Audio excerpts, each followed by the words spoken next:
Good day, everyone. I am Miss Zero, and for our first topic, which is the essential of strategic management, I would like you to have your notes and pen with you so that while I am discussing, you go on doing your taking notes.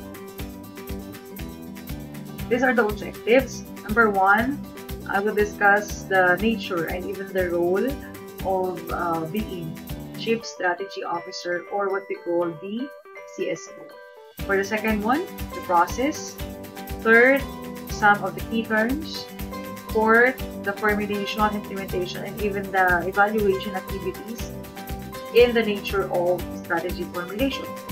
And for the last, the benefits or the good things that we can get having a strategic management. And before I end my discussion, I will watch you to a certain video or a video clip about the relevance of art of war in doing a business.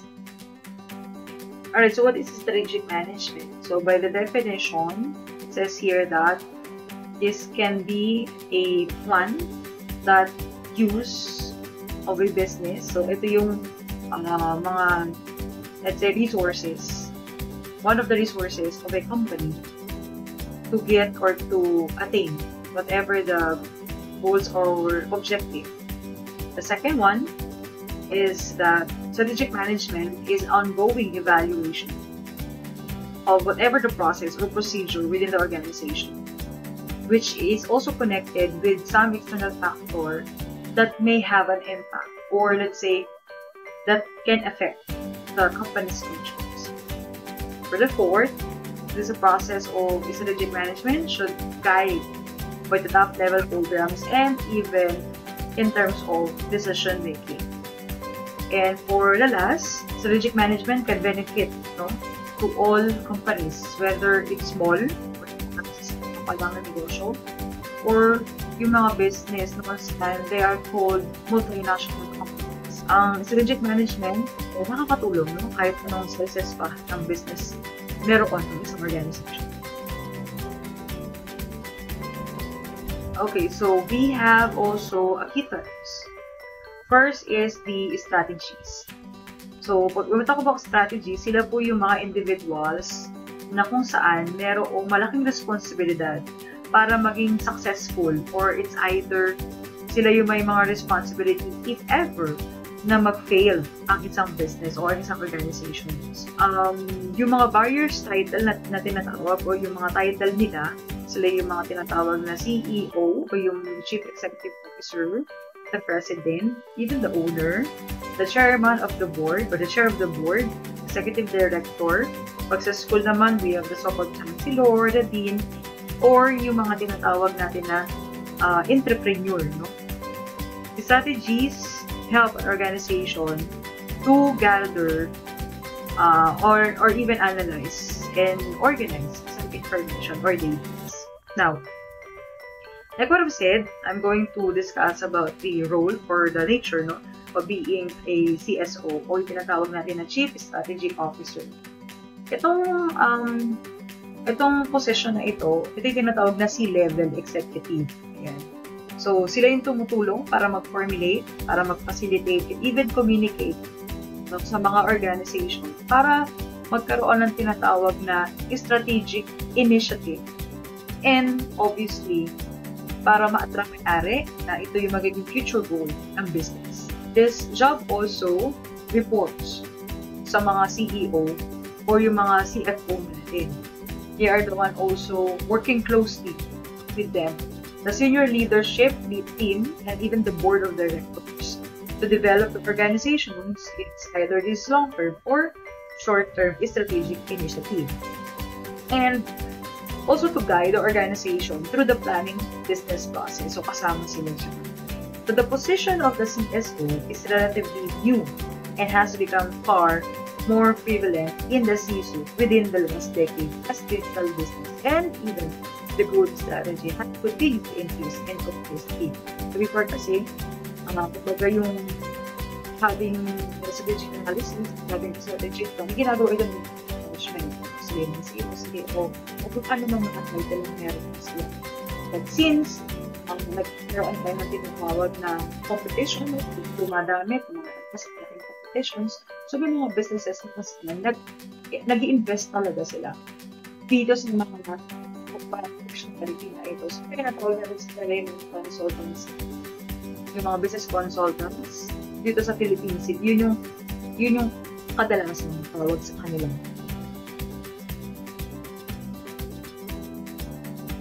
Alright, so for the second one, we have the mission and vision, or the vision and mission statement.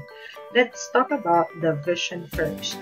So the vision statement is quite necessary for the operation of the organization, as it's provide an answer to the question that should be organization wants to become. Ano bang gusto nilang mangyari in the future? Sino ba sila in the future? So ano yung na-visualize nila?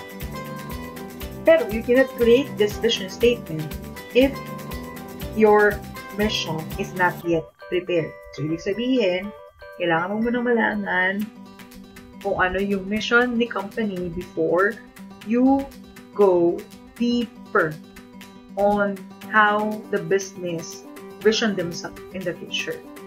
So, pag sinabi naman natin mission statement, it's long-lasting statement that differentiate one organization from other similar organization. So, kung papansinin nyo, kahit po pare-parehas sila ng business, or let's say they are in one industry, okay, may mga different missions sila. Kasi yung mga mission na yan, it's also reflect who the business is. So the scope of the operation of the organization in terms of market and even the product is identified through the mission of a company. We also have the external and internal. So, ito na yung pinaka-example, pinaka-simplest model. Tinatawag natin na internal and external factor. Pag sinabi natin external, which is nandito sa ilalim, we are talking about the opportunity and threats. So, pag sinabi ng opportunity and threats, ito po yung mga factors saan the company cannot control, cannot manipulate. However, they can adjust. Right? So, ano yung mga example nito? In terms of external opportunities and threats, it can also refer with the economic status of a certain country. Siyempre, hindi naman kayang i-manipulate the business kung anong klaseng ekonomiya meron sa isang bansa. So, ang pwede lang niyang gawin is mag-adjust dito. Hindi naman niya kayang kontrolin ang pagtaas ng presyo ng mga bilihin. Even the social norms, okay? Even the culture, even yung pagdami ng tao, even yung mga calamities, even kung sino yung magiging presidente in terms of political, okay? Even when it comes to technology, ayan, hindi niya kayang kontrolin ang innovations. So, gagawin lang niya, mag-adjust siya, sasabayin niya, at susunod siya. So, yung gano'n na ginagawa ng business.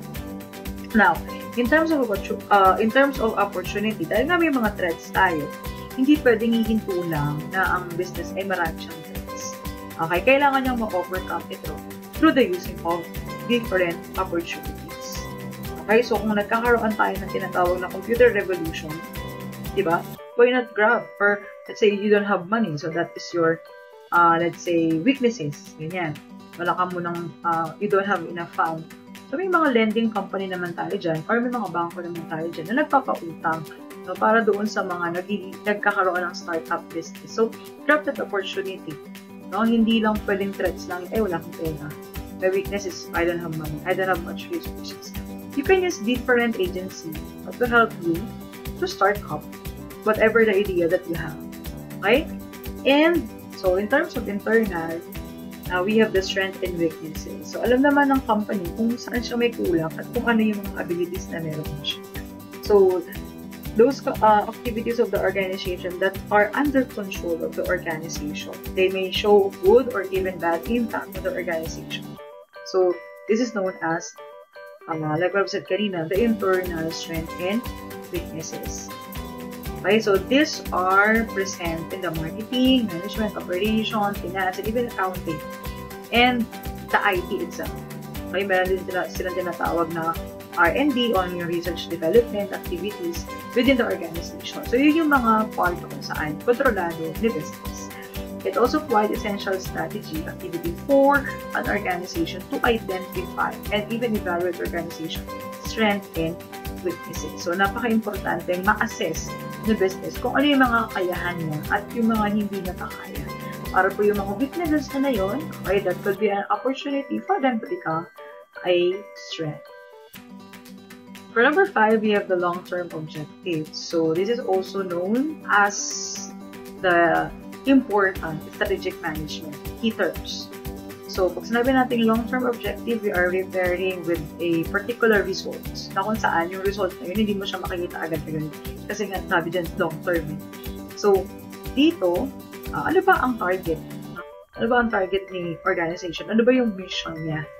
Okay, so the expected result may targeting certain strategies are represented by the long-term objective. So, strategy include those actions that are executed and even accomplishment for the long-term objectives. So, there should be consistent time frame. So, dapat yung kahit long-term ito, we need to have a specific time frame. Okay, so usually, yung long-term na tinatawag, it takes 2 to 5 years. Okay? And the objectives are important, no, for every success of the organization. So, ano po yung mga dahilan? Number 1, it can provide direction. Saan na ba patungo ang business? Okay? Na-visualize ba natin na ang business ay magka-succeed ba in the long run?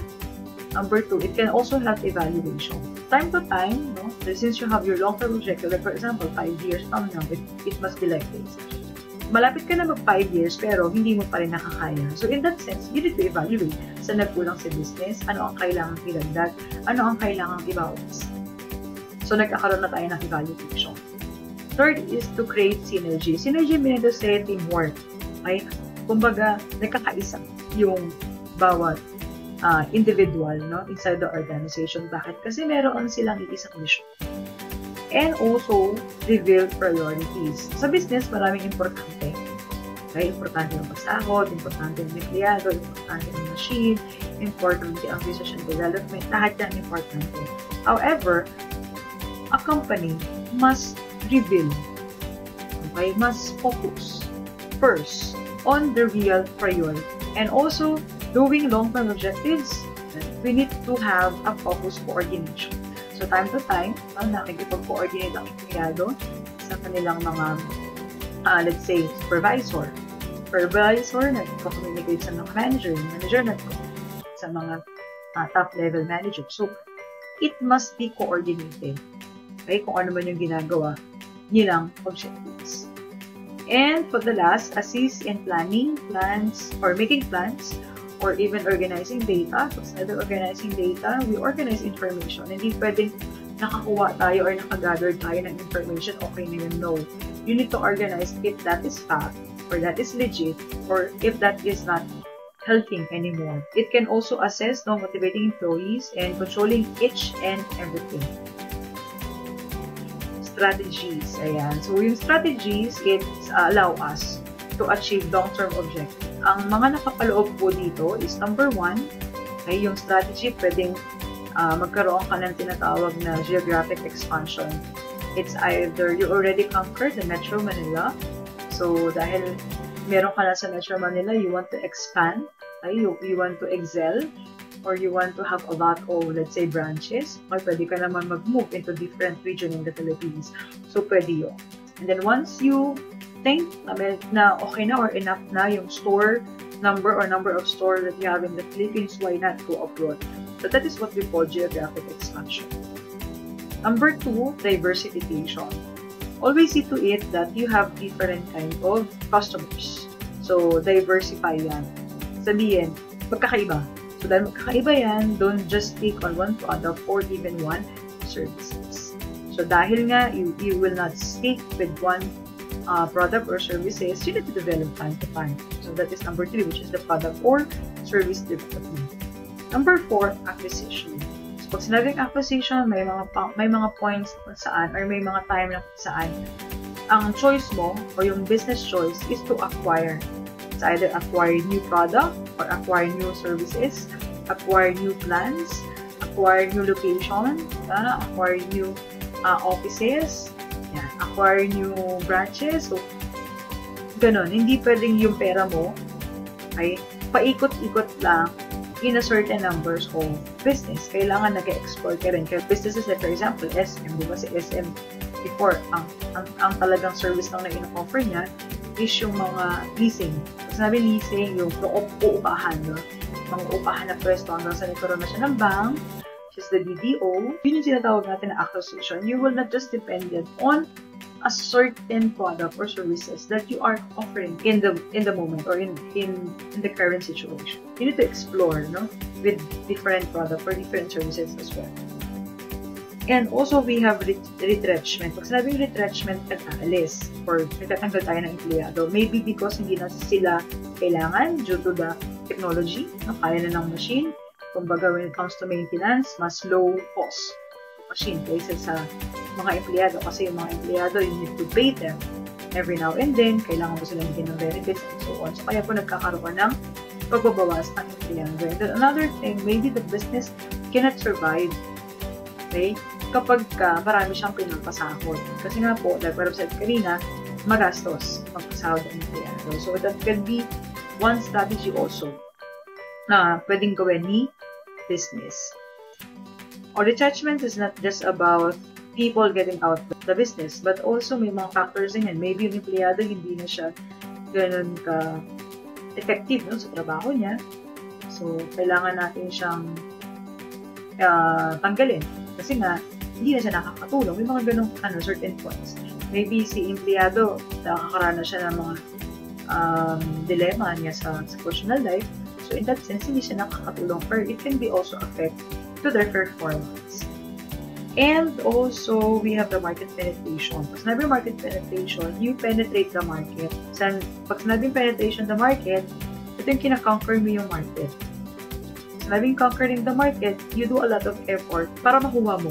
Not just about the sympathy, but also the support, no, of the public or your target market. And for the last, the liquidation and joint venture. So, time to time, nagkakaroon tayo ng liquidation o yung tinatawag natin na paggastos. Bakit tayo gumagastos?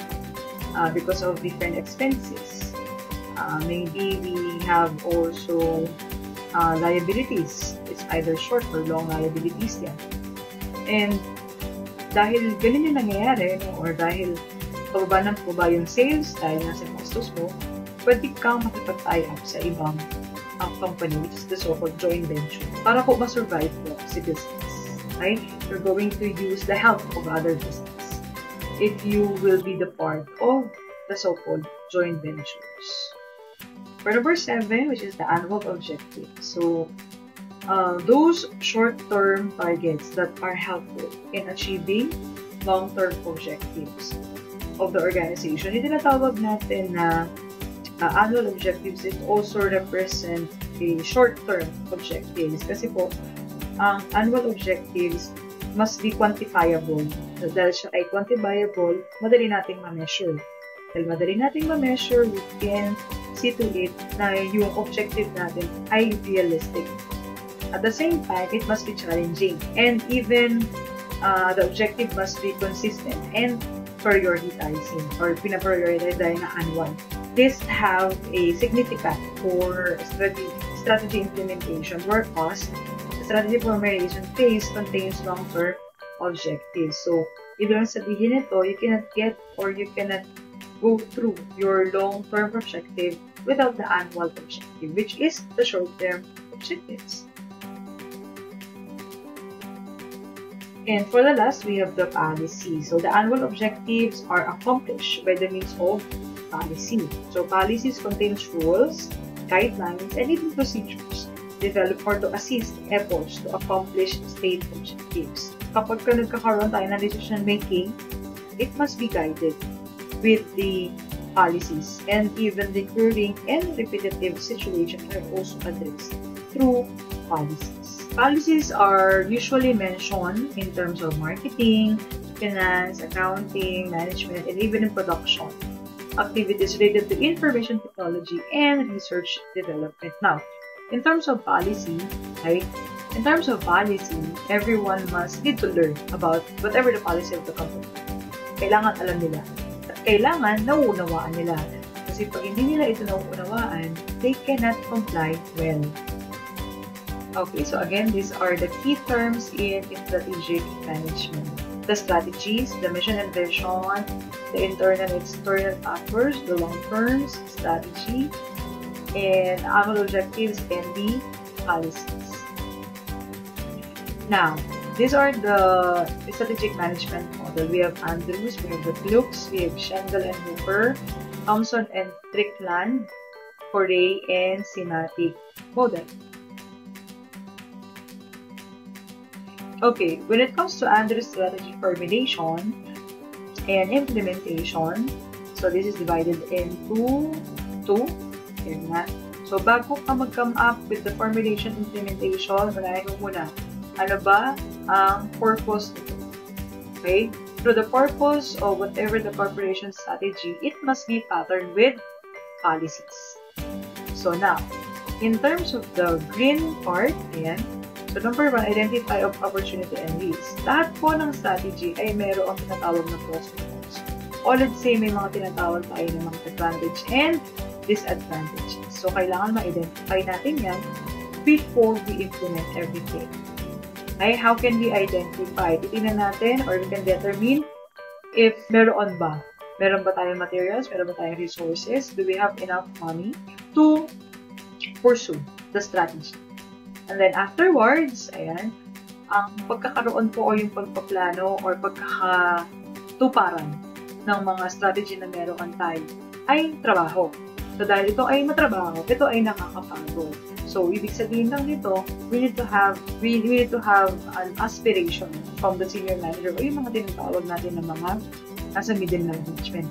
Okay? So, kailangan malipat nila yung mga empleyado na ito ay hindi lang nakakatulong sa company, but also the employees are part of the companies. And then, for the last, whatever the strategy na meron as a business, we're not just thinking about the profit, but also what are the effects of this strategy to the society, because society is also one of the responsibility of a business. And for the implementation, ayan, kapag ka ini-implement na po yung mga strategy na ginagawa, syempre kailangan malaman natin sino-sino ba yung mga taong trabaho dyan. So, we have the division of labor. Whatever the division of labor, dapat po ito ay mayroong mga supervisor which are coordinated with whatever the responsibility given to employees. And also, employees can easily access whatever the system or whatever the information na meron citizens. And second, pa yung process. Dahil nga we are dealing with employees who are working with the strategies. How can we measure this? Okay? And also, how can we motivate our employees by different incentive system? Like for example, meron pa-certificate every month, meron pang pag-check every month. So, depending on how the businesses can use the moral of our employees and doing their jobs. And for the last, which is the top leadership. So, dito, nagkakaroon tayo ng different role, no, ni managers. So, pag sinabi ng strategic, yung mga managers natin, they must know how to conceptualize everything. Like, kumbaga, hindi ba problema ngayon, susolusyonan na nila ngayon kasi in the future, magiging problema siya. That is what we call conceptual. Okay? And also, we have organizational. So, ito naman yung magiging trabaho ng ating mga nasa middle. Okay? To mediate the top until to the practical importance. And for the last, we have the personal. So, yung personal, sabi yung na supervisor. Okay, na kung saan, technically, they are doing job together with the employees. For Gluck's model, i-design it to have a decision-making process. So, ito po yung mga phases. Number 1 is strategic management element. So, based on him, the elements is to determine the mission, the goals, and the values of the firm, and even the key decision makers. For the second, we have analysis and diagnosis. Para magkaroon ka nito, okay, you need to search the environment and even diagnose the impact of the threats, and also the opportunity to the business. The third, which is the choice. How can you have your choices? You need to consider the various alternatives and also assure that the appropriate strategy is chosen or to be chosen. For the fourth, which is the implementation, how the business can implement, they need to match the plans, the policies, the resources needed, the structured, and even the administrative style with the strategy. And for the last, we have the evaluation. So in evaluation, you need to ensure if the strategy and implementation will met objectives. Kasi, yun nga, how can we evaluate? So for you to evaluate, kailangan mong i-measure kung nagtugma ba yung strategy na ginawa mo doon sa objective ni business. Okay, so again, this is Luke's model.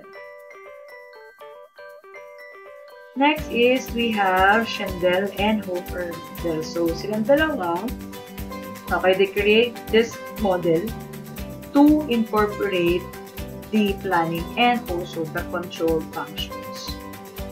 So kung mapapansin ninyo, kakaiba yung kanilang ginawang model. Ay paano? Because they formulate the goal first. Diba? Kasi kanina, you need to formulate what is your, parang kanina, you need to analyze first. Ganyan. So, dito naman, kailangan malaman muna ni business ano ba ang goal niya. Okay, kailangan niyang i-formulate, kailangan niyang i-plano yan. So, based on the plan, based from the goal, this time, tsaka nila i-analyze kung anong meron sa environment. Okay? So, once na-analyze na nila, yung environment nila, it's either this is part of market, this is part of, let's say, economic, this is part of political, and so on and so forth. This time, they can formulate strategy. So, once na nakapag-formulate na sila ng strategy, sabi yung formulation, nagplano na sila kung anong strategy na gagawin nila, titignan naman nila or i-evaluate naman nila kung yung mga strategy na ito ay tutugma or magiging favorable sa business. So, yun yung tinatawag na strategy evaluation. And since they already evaluated, by this time, they already have the confidence to implement the strategy. Once they implement the strategy, kung mapapansin ninyo, hindi na siya ulit ini-evaluate. Bakit? Kasi, na-evaluate na siya nung una. Okay, so dahil, for them, salang-sala na, kasi nag-evaluate ka, nag-formulate ka ng 2 beses. So, this time, ang gagawin mo na lang, you need to control your strategy. And based on them, the formulation portion of strategic management consists of at least 3 sub-processes. So, yung sub-processes na yan ay nandito sa strategy formulation. So, ito po yung tinatawag na environmental analysis and also the resources analysis and the value analysis. So, the resources analysis, kaya ba? Kaya ba masustain in terms of materials, in terms of, let's say, manpower, technology, and so on. So, yun yung mga resources na meron tayo. And the value analysis, kung sinabi yung value analysis tayo, baka talaga, let's say, yung mga factors o yung goal na meron si business at the same time, baka mo ito ka talaga sa market na pag nabibigyan ng service ni business. Next is we have Thomson and Strickland model. So, yung kanila pong model is representation on the ongoing process. Based on them, wala pong tinatawag na final actions. Wala tinatawag na final output. Dahil lahat daw po ng decision, time to time, you need to modify. And also, they come up with the 5 tasks of strategic management. The first one, we have to develop a strategic vision and mission. So, it's involved management long-term view of where the company is going on paper and making that known to the employees and the company. So, kailangan unawaan ito ng mga empleyado kasi sila yung gagawa eh. Kaya sila yung magiging makinarya mo para ma-achieve yung mission and vision ni company. Once you get that, once you develop that, mag-set ka na ngayon ng objective. It's either this is long-term or short-term objectives. And for the third task, the business must need to craft strategy to achieve whatever the objective ng organization.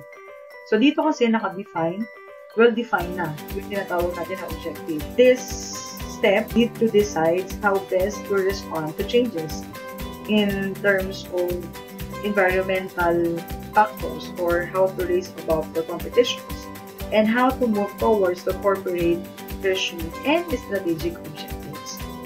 And for the task 4, we have the implementing and executing the tactics.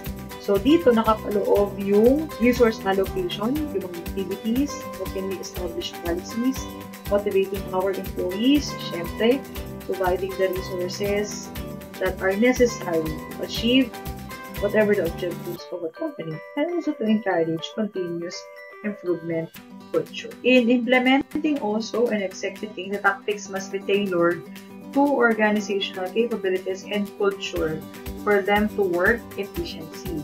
So, kailangan nagtutugma, no? The change will most likely be needed, but the amount of change varies depending on how new the tactics are. This usually involves revising some policies or even changes when it comes to our resource allocations.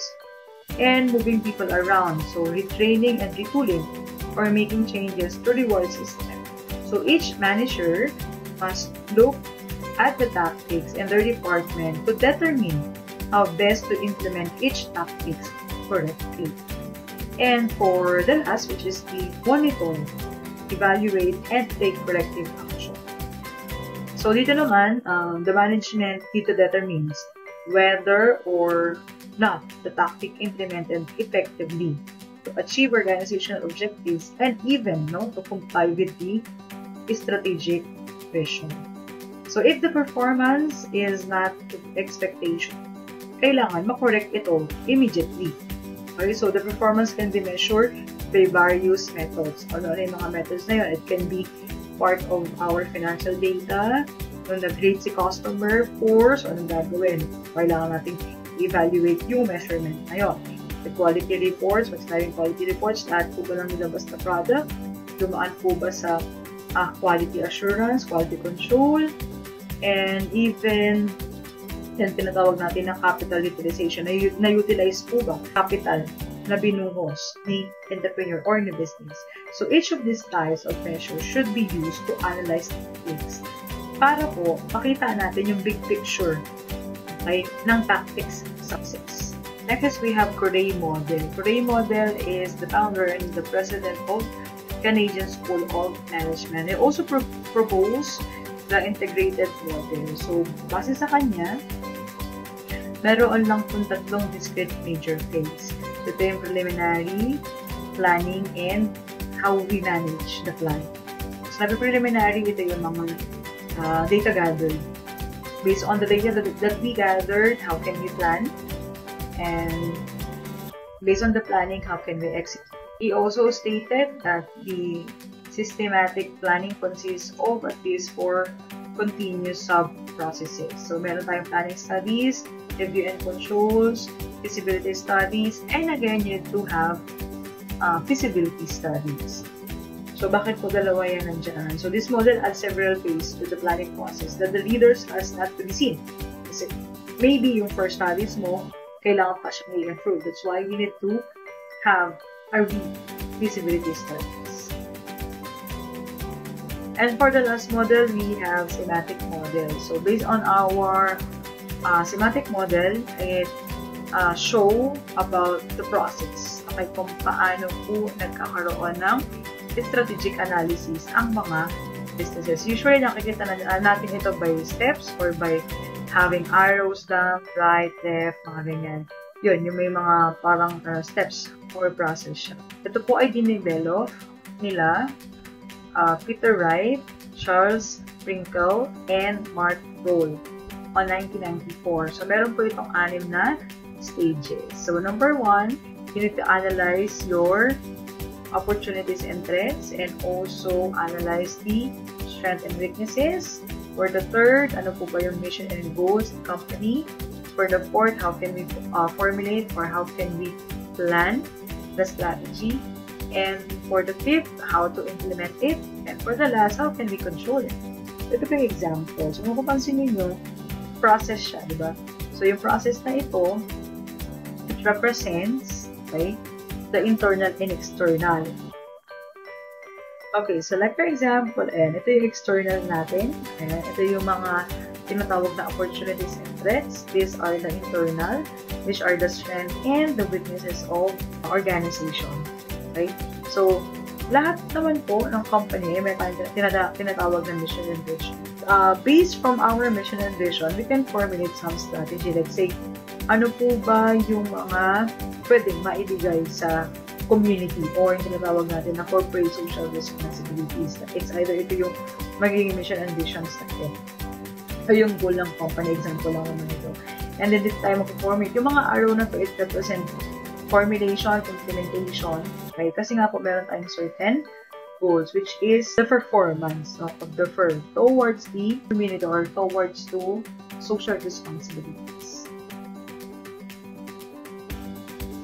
Now, what are the benefits of having strategic management? Okay, so number 1, competitive advantage.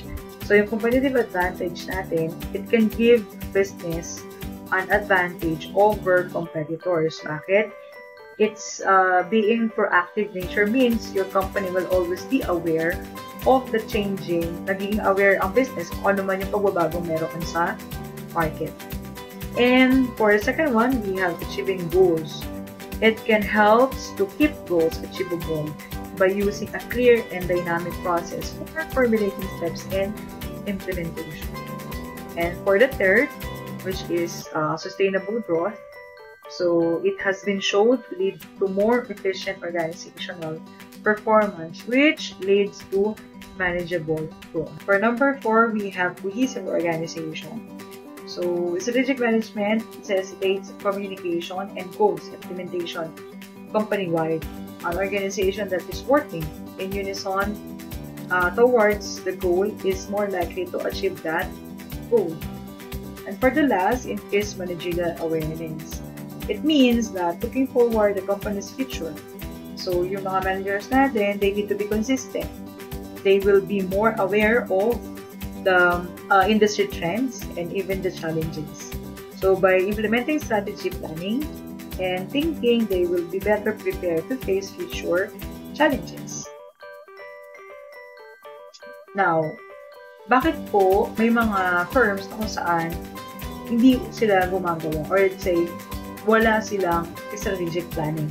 Maybe because firms do not engage in strategic planning and some firms do strategic planning pero hindi sila nakaka-receive ng support from the manager or even support from the employees.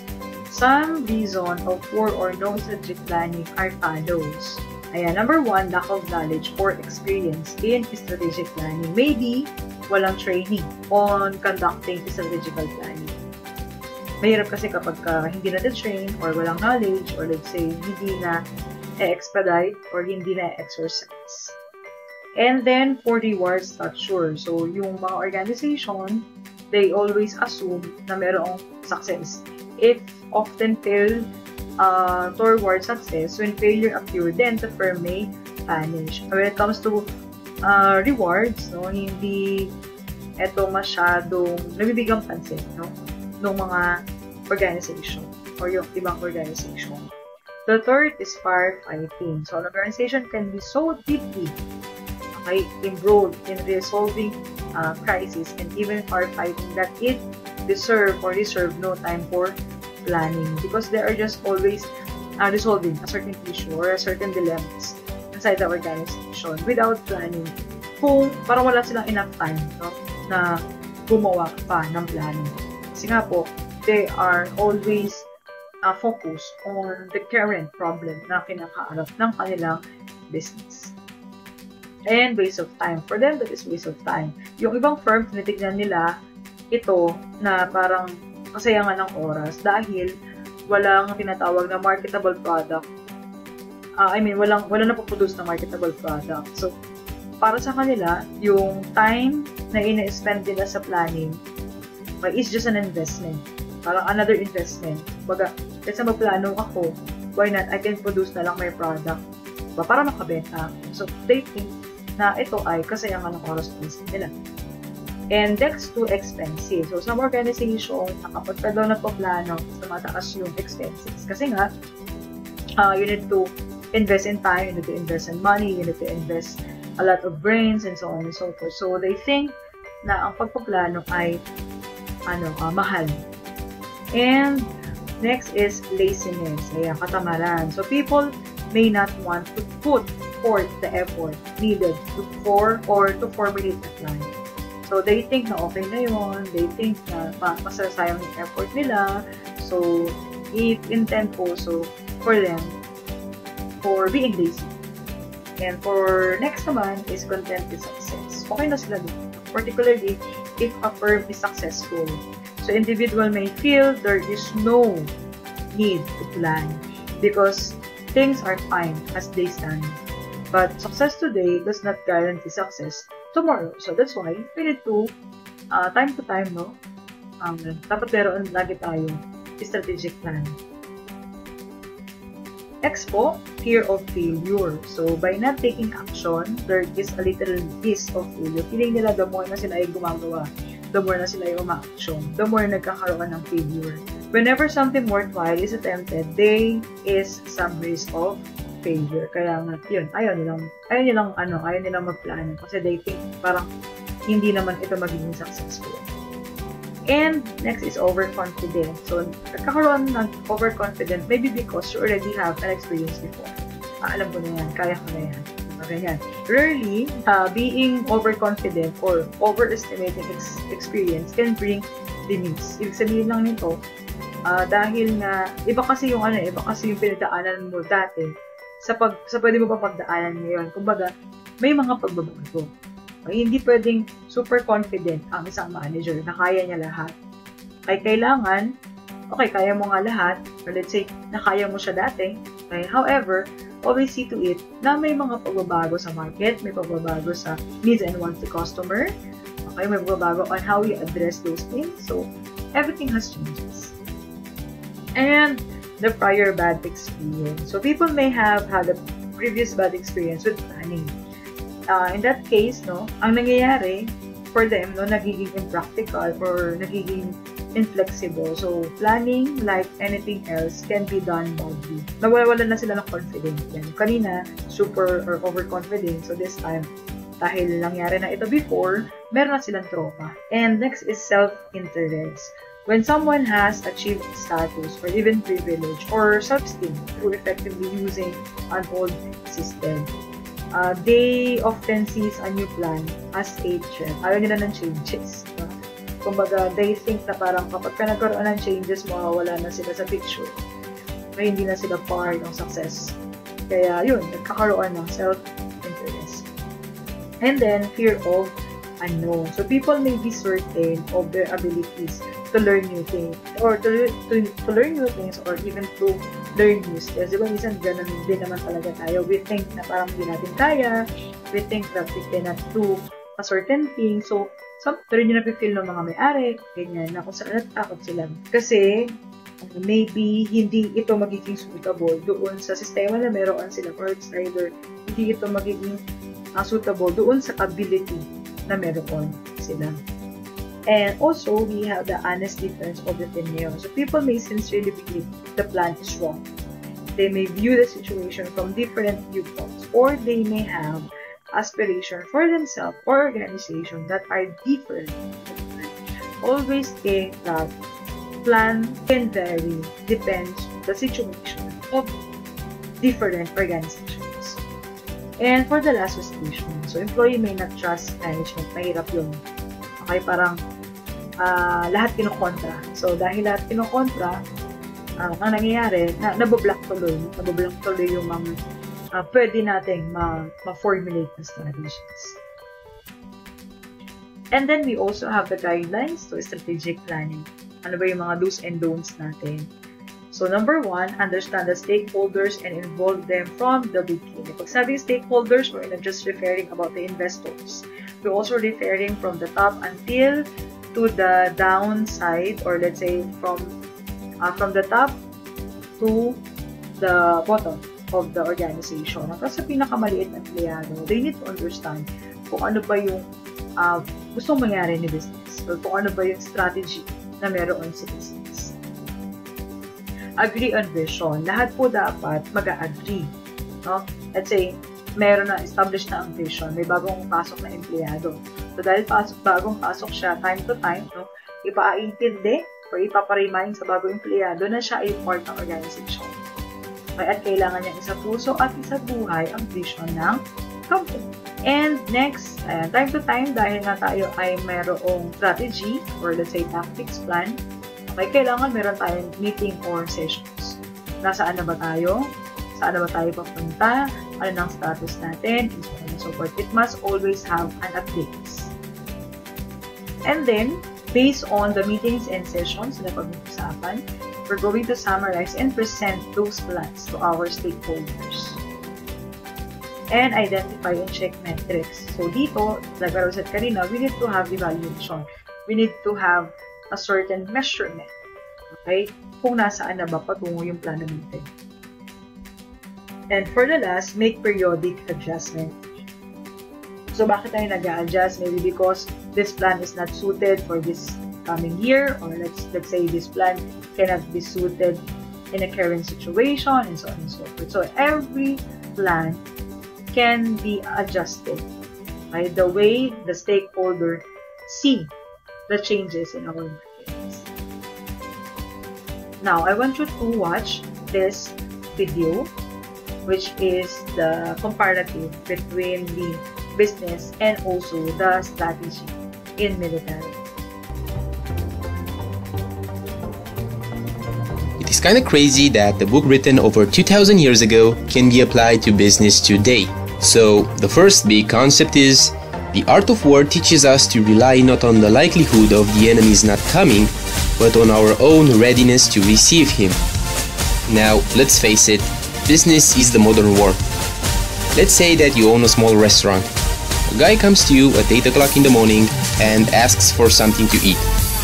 He wants an omelette with some cheese and hot chocolate, but the waiter says something like, sorry sir, I can bring you the omelette with no cheese, because we don't have cheese, and we don't have hot chocolate at the moment because, you know, it's summer? No, that's exactly why most restaurants fail. They are not prepared. You must have your stock full even if you know that there is a small chance of someone buying hot chocolate during summer. Now, if that person buys your hot chocolate, he or she might recommend your place to his friends. Rely not on the likelihood of the enemy's not coming, but on our own readiness to receive him. Attack him where he is unprepared, appear where you are not expected. Now, we all know that the modern market is unstable, and seeing that technology brings something new to the table every day, it is very hard to make predictions. Someone may invent a new app tomorrow and change the rules of the game. Now, coming back to the restaurant analogy, let's say you sell hot chocolate and your competitor sells hot chocolate as well. But how can you come on top? Well, you can do a simple thing like adding a free marshmallow to your hot chocolate while keeping the same price, or I don't know, increasing it by 5 cents. Then the next week you can add a free cookie. You can even make an event like Free Cookie Week. Just be unpredictable. If you are using the same tactic to sell your product, tactic used 10 years ago, now I'm sorry to say that you are on the wrong path. You must come up with new ways to sell, to brand, to reinvent yourself. Attack where he is unprepared, appear where you are not expected. Those skilled in war bring the enemy to the field of battle and are not brought there by him. Alliances. By forming alliances with other companies, you can be stronger. I remember watching the Karate Kid movie, and there was a scene where Mr. Miyagi started the business selling bonsai trees. Now, there was this girl across the street who was making handmade pots. How much it will cost you to simply go there and say something like, "Hey, you sell pots and I need to sell my trees. I want to buy 100 pots. You can have a lot of exposure and maybe you can offer me a discount. And I can also recommend people your place." Pretty simple, right? Now, why most people won't do this? Because of their pride. They think they are better by themselves and they would rather die in business than create a connection with a competitor or someone else. If you want to succeed, you don't have to be that guy. If he's taking ease, give him no rest. Now here comes an interesting factor. Your motivation can become your enemy. When you first start a business, you are usually so excited and you even dream about it.